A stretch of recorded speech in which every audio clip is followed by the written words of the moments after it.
आया करीमा नंबर 45। नहमदुहु व नुसल्ली व नुसल्लिमु अला रसूलिहिल करीम, अम्मा बाद फ़अऊज़ु बिल्लाहि मिनश शैतानिर रजीम, बिस्मिल्लाहिर रहमानिर रहीम। वज़कुर इबादना इब्राहीम व इसहाक़ व याक़ूब उलिल ऐदी वल अबसार। सदक़ल्लाहुल अज़ीम। वज़कुर और याद कीजिए इबादना हमारे बंदों इब्राहीम अलैहिस्सलाम व इसहाक़ और इसहाक़ अलैहिस्सलाम व याक़ूब और याक़ूब अलैहिस्सलाम को उलिल ऐदी जो क़ुव्वत वाले वल अबसार और बसीरत वाले हैं।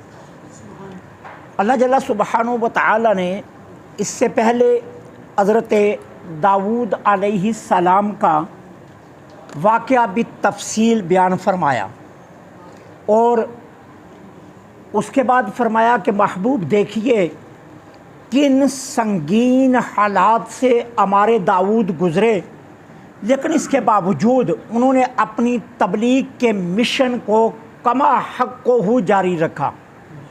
फिर उसके बाद हज़रत सुलेमान अलैहिस्सलाम के किस्सा आया।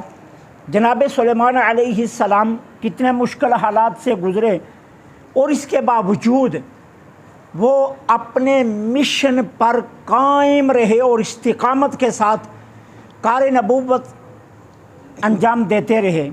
उसके बाद अल्लाह जल्ला सुब्हानहू व तआला ने हज़रत अय्यूब अलैहिस्सलाम का वाक़या बितफ़सील बयान फरमाया और उसके बाद फरमाया देखो इतने मुश्किल आलात और दुश्वार आलात और इतने मसाइब के बावजूद हमारे अय्यूब पूरे सब्र के साथ और पूरी इस्तिक़ामत के साथ अपना कार नबूवत सर अंजाम देते रहे।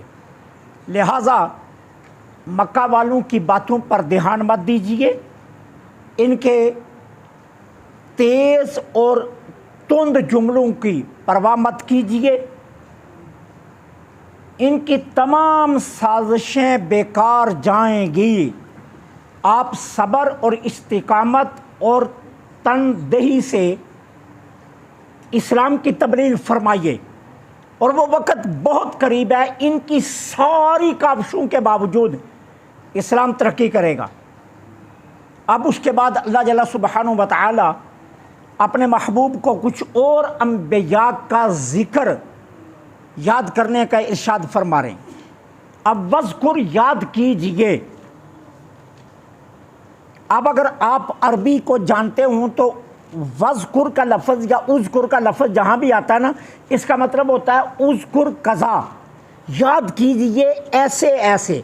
और याद उसको करवाया जाता है जिसने पहले देखा हो।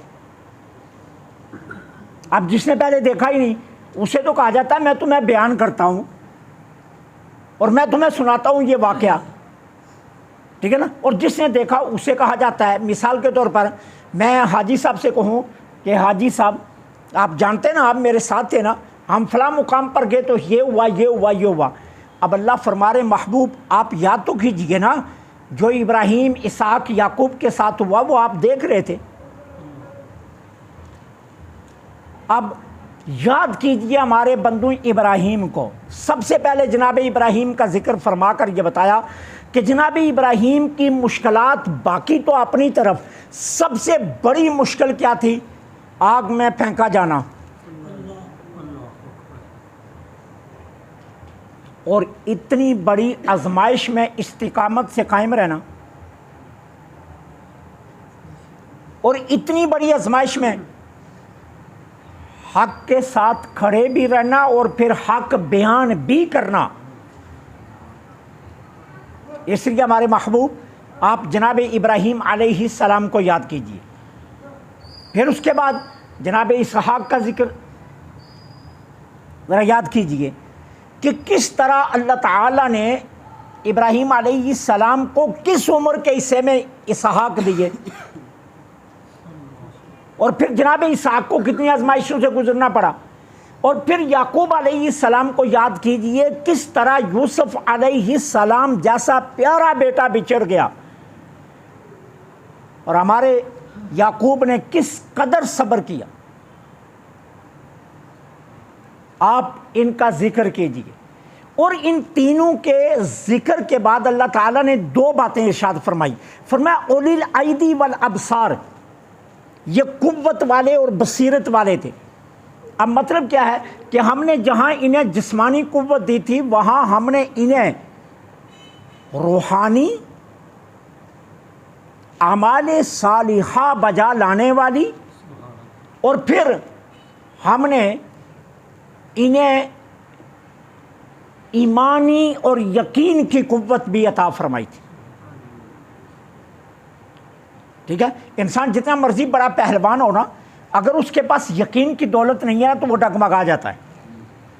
और यकीन की दौलत हो तो एक पतले तीले की तरह, एक तिनके की तरह कमजोर इंसान भी चट्टान से टकरा जाता है।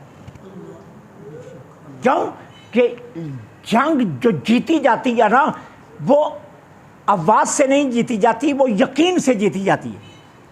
जंगों का ताल्लुक यकीन के साथ है। बदर में अगर देखा जाए तो 1000 के मुकाबले में 313 और बेसरो सामान जो खड़े थे, उन्हें नजर नहीं आ रहा था कि हमारे मुकाबले में कौन है, लेकिन वो पूरे यकीन के साथ खड़े थे कि ये बाजी हमने जीतनी है, लिहाजा वो जीत गए। ठीक है ना। अब एक तरफ पूरी सल्तनत है, एक तरफ पूरी ताकतें, एक तरफ 22,000 का लश्कर है और एक तरफ 72 टन पाकीज़ा हैं। 22,000 और 72 का मुकाबला कभी सुना भी है कभी आपने? लेकिन 22,000 यजीदी फौज थी करबला में, और उसके मुकाबले में हुसैन 72 लोग थे, सिर्फ 72, 100 भी नहीं है। लेकिन हुसैन रदी अल्लाह ताला अन्हो को यकीन था कि ज़ाहिरन अगर हुसैन का सारा कबीला कट भी जाएगा ना, तो यकीन की बुनियाद पर फतह हुसैन की है, और फिर फतह हुसैन की हुई। ठीक है ना। आज कोई शख्स अपने बेटे का नाम यजीद रखने के लिए तैयार होगा, लेकिन हर शख्स हुसैन रखने के लिए तैयार है। यही तो फतह है। तो अल्लाह ताला फरमा रहे हैं कि हमने इन तीनों को यह कुव्वत दी थी। आप जरा अंदाजा कीजिए ना, इतनी बड़ी आग की चीता जल रही हो और इतनी बड़ी आग का पता भी हो कि ये तैयार है और मुझे अकेले को फेंका जाएगा, और फिर ये भी पता हो कि पूरी इस सल्तनत में कोई एक मेरा हमायती भी नहीं है जो सामने आकर खड़ा हो जाए कि इब्राहिम को ना फेंको।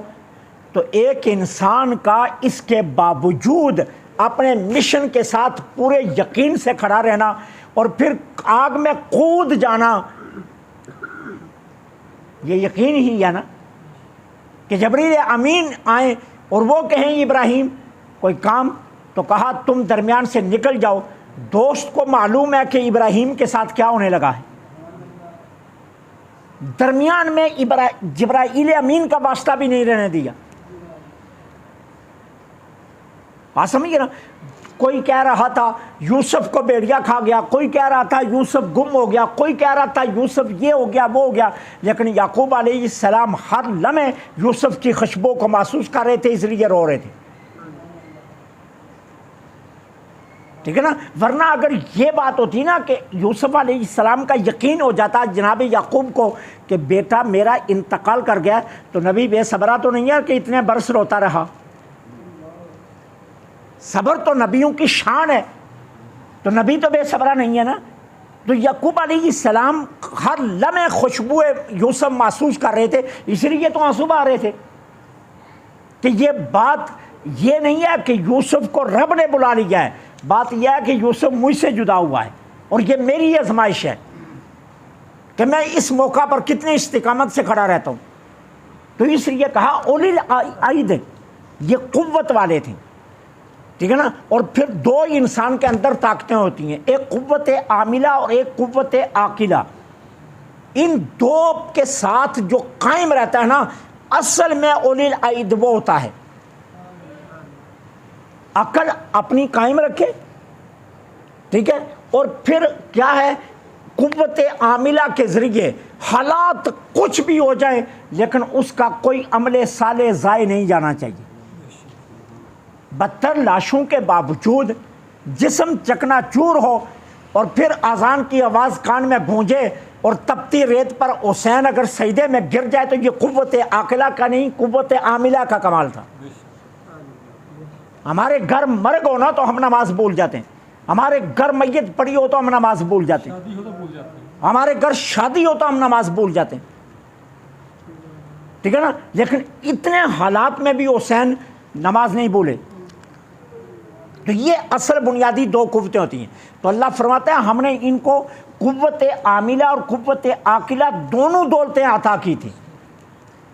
ये हमारे उलिल अयद वल अबसार थे, और फिर हमने इन्हें बसारत नहीं बसीरत अता की थी। सिर्फ बसारत नहीं थी, बसीरत थी। दुनिया की आंखों से भी देख रहे थे और दिल की आंखों से भी देख रहे थे, ठीक है ना। ये हमारे वो बंदे हैं। इसलिए महबूब आप इनको याद कीजिए, मक्का वालों की बातों की तरफ ध्यान ना दीजिए। आप अपनी बसीरत से देखिए ना अल्लाह आपको कहाँ तक पहुँचाने लगा है, कि क्या उरूज आपको अता फरमाएगा कि पूरी कायनात आपके नाम की गर्विदा होगी। और आज मक्का वाले कहते हैं ना कि ये क्या हो गया, और वो वक्त आएगा जब मक्का नहीं पूरी दुनिया आपके नाम पर जाने कुर्बान करेगी। तो अल्लाह ताला इसलिए इन तीनों का जिक्र करके अपने महबूब को तसल्ली दे रहा है। अल्लाह से दुआ है अल्लाह हक़ कहने की तौफीक अता